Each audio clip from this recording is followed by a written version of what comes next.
un invitado especial también, al senador Alberto Hueretilnec de la provincia de Río Negro. Gracias, senador, por estar con nosotros. No, gracias a ustedes por estos Hola, minutos. senador, Buen día, ¿cómo están? Muy bien, Muy bien, senador. senador. Bueno, queríamos hablar de varios temas, por supuesto, hay un montón de cuestiones para charlar, siempre es interesante también tenerlo aquí en el resumen parlamentario, pero en principio arrancar por un tema que ya viene de hace muchos días, está el fallo de la Corte, que tiene que ver con el Consejo de la Magistratura. Por un lado, sabemos que la Cámara de Diputados no llegó a completar la sanción y esto, bueno, produjo toda una serie de cuestiones en cuanto a su integración. ¿Cómo ve este tema y qué cree que puede llegar a suceder? Sí, bueno, estamos ante un hecho inédito y muy complejo que hace muchos años no se veía en la República, a partir de esta decisión de la Suprema Corte de Justicia de la Nación, o al menos una parte de la Corte, que después de 5.000 días, desde que se presentó una demanda, falla y le da al Congreso la tarea de construir una nueva ley del Consejo de la Magistratura. Como todo, bueno, ustedes lo han explicado bien, creo que no vale la pena abundar. Nosotros como senadores hemos cumplido nuestra tarea. Este Senado discutió, evaluó y aprobó una nueva ley que está en tratamiento en la Cámara de Diputados. Sinceramente, ¿qué creo?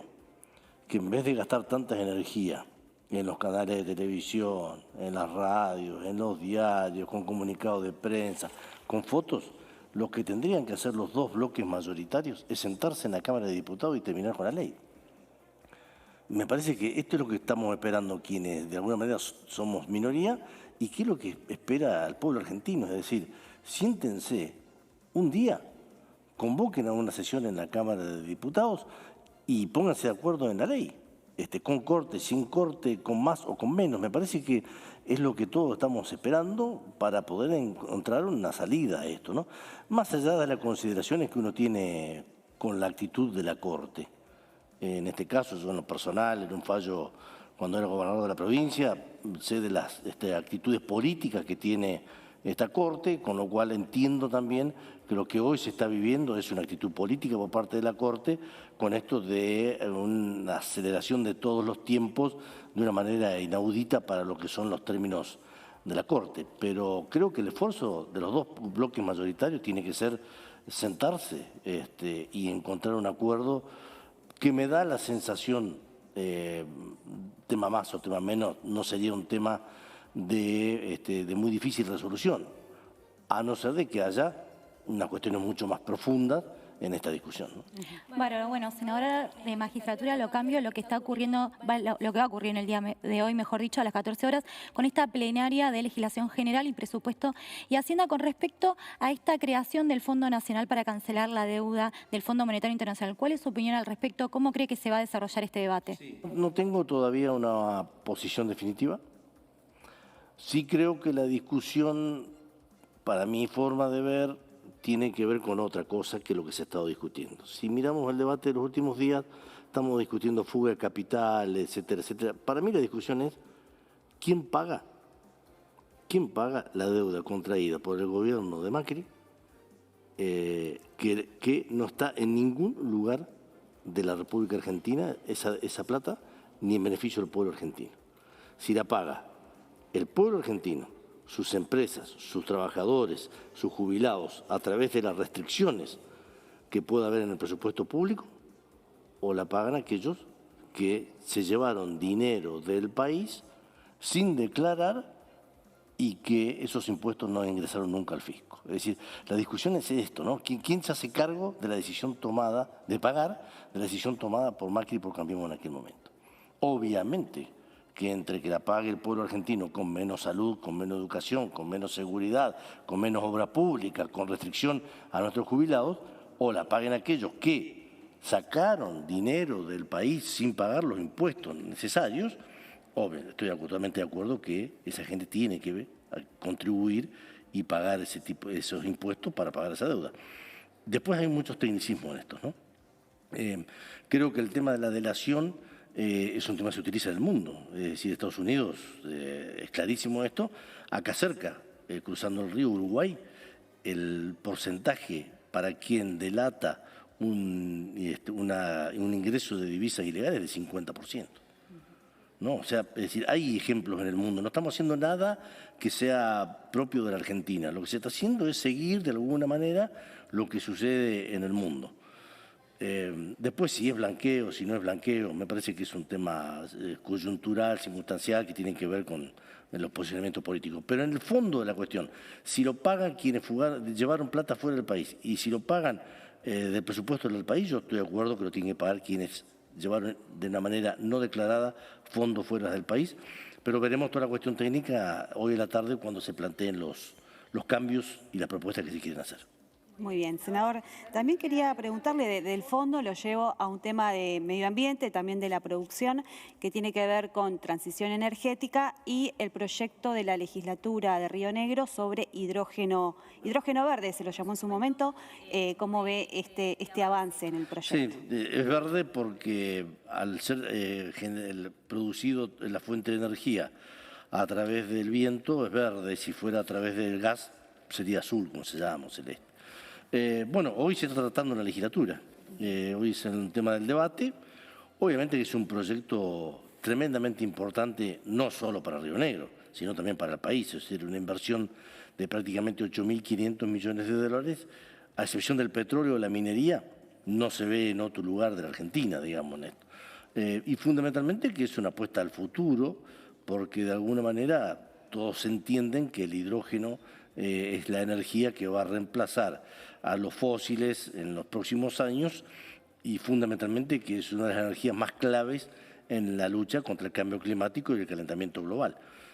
Por lo tanto, se puede llegar a dar, a medida que se vaya concretando la inversión, no solo que Río Negro sea protagonista en el mercado mundial de hidrógeno, sino también la Argentina con lo que esto significa.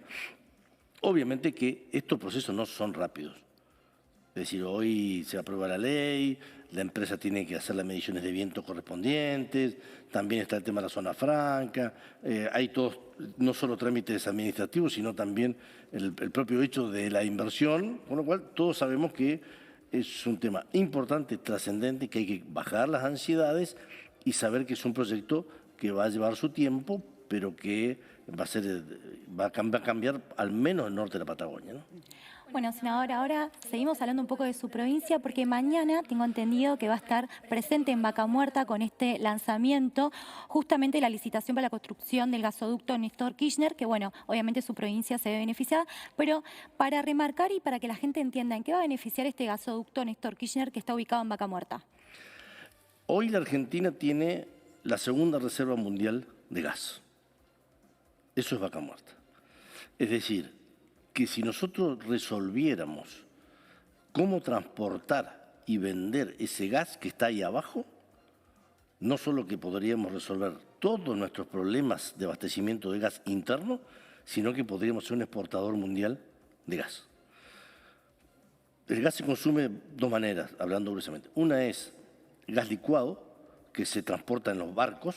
Hoy, lamentablemente, Argentina, en vez de mandar barcos, trae barcos, porque no nos alcanza el propio gas, que eso se llama plantas de licuefacción. Es decir, el gas, así como sale, se licúa, se comprime, se carga en los barcos y uno lo vende a aquellos lugares que no tienen gas, fundamentalmente Tailandia, China, el sur, toda la parte de Asia. Esa planta es una planta cara de 5.500 millones de dólares, con lo cual se necesita no solo un gasoducto, sino también la inversión de un consorcio de grandes empresas con un contrato a largo plazo. Ese es un proyecto. Pero ese es fundamentalmente para que Argentina se transforme en un jugador mundial de gas licuado de petróleo. Ahora, por otro lado, tenemos el consumo interno. Hoy hay industrias en el país que quizás en un invierno frío no tengan todo el gas y hoy podemos tener zonas del país que todavía andan con la garrafa. Esto se debe a que no tenemos capacidad de transporte porque las últimas inversiones de transporte de gas se hicieron hace muchos años. Lo que plantea el Gobierno Nacional con el gasoducto Néstor Kirchner precisamente resuelve eso. ¿Qué resuelve? Que Argentina no tenga que importar más gas licuado, con lo cual evitamos que se vayan dólares y por otro lado garantizamos mejor calidad de vida para todos los argentinos. que es lo que es muy importante. Por lo tanto, es trascendente. Mañana vamos a estar en Neuquén. Es muy trascendente para nosotros, primero porque genera puestos de trabajo en el propio Neuquén al producir más gas. Y segundo, porque va a generar en la provincia de Buenos Aires, en Santa Fe, en Córdoba, en la parte central del país, un abastecimiento de gas que hoy no tienen, lo cual genera empleo, genera trabajo y genera calidad de vida. Senador, ¿puede ser una de las alternativas que está mirando Europa, Vaca Muerta, por el tema del gas? Bueno, la guerra de Rusia cambió todo el panorama energético. Usted tiene, por ejemplo, Inglaterra, el 53% de su gas viene de Rusia. Alemania apagó las centrales nucleares a cambio del gas ruso. Hoy dependen un 35% del gas ruso. Ahora, en este conflicto de la guerra de Ucrania, que es un conflicto que por más que la guerra se pare mañana, las consecuencias económicas y los boicots no se resuelven a las 2 horas que se paró la guerra, con lo cual va a tardar mucho tiempo. ¿Qué pasa? Todos aquellos que venden gas licuado de barcos levantaron el precio. Y hoy estamos asistiendo a una espiral inflacionaria desde Estados Unidos en toda Europa, con inflaciones, por ejemplo, de 1,9% de inflación en Alemania o en Inglaterra, cuando esa inflación era anual. O Estados Unidos, que tuvo 1,2 de inflación en marzo, cuando antes es una inflación anual. Esto es producto fundamentalmente del costo de la energía. Entonces, cuanto más exportadores de gas haya, ¿no es cierto?, más importante, a más oferta, más baja de precio.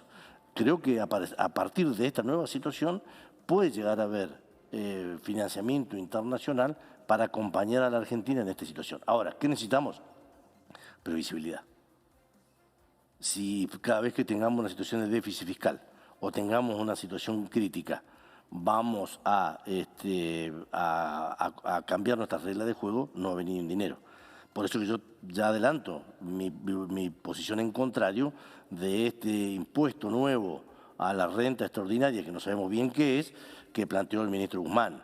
Es decir, si se gana más, se paga a través del impuesto a la ganancia. Y si se pierde, el Estado muy pocas veces acompaña. Yo digo, si queremos inversiones en el agro, si queremos inversiones en la minería, si queremos inversiones en el gas y en el petróleo, para tener mejor empleo y mejor calidad de vida y pagar nuestras deudas, lo que no se puede hacer es cada vez que tenemos un problema fiscal estar generando nuevos impuestos. Por eso que me parece que también en eso el gobierno tiene que ser muy cuidadoso.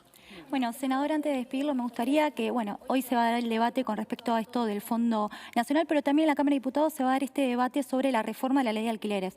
Bueno, si tiene alguna opinión al respecto, porque obviamente después el debate viene a la Cámara de Senadores. Bueno, hay que conjugar las posiciones de las dos partes, ¿no?, de la asociación de propietarios y también de los inquilinos. Está claro que la nueva ley no resolvió el problema, al contrario, lo agravó. Desde el momento que la ley no cumplió las finalidades para la cual nosotros la sancionamos, es bueno en democracia tener autocrítica y decir lo que pensamos que iba a funcionar, no funcionó, busquemos otra alternativa. Y hoy estamos viviendo un momento crítico, quienes lamentablemente tienen que alquilar saben lo que significa esto, el tema de los 3 años, el tema de, en un contexto inflacionario, los departamentos, o toda propiedad que se alquila, en el momento de la renovación, le cargaron no solo la inflación que se espera para el próximo año, sino un poco más también, con lo cual me da la sensación, no, estoy convencido que la ley que se votó, lo único que hizo fue complicar a los inquilinos. Por lo tanto, me parece que es urgente cambiarla. Muy bien, senador. Gracias. Gracias a ustedes. Bueno, gracias, senador, por esta entrevista. Y bueno, ¿qué les parece si...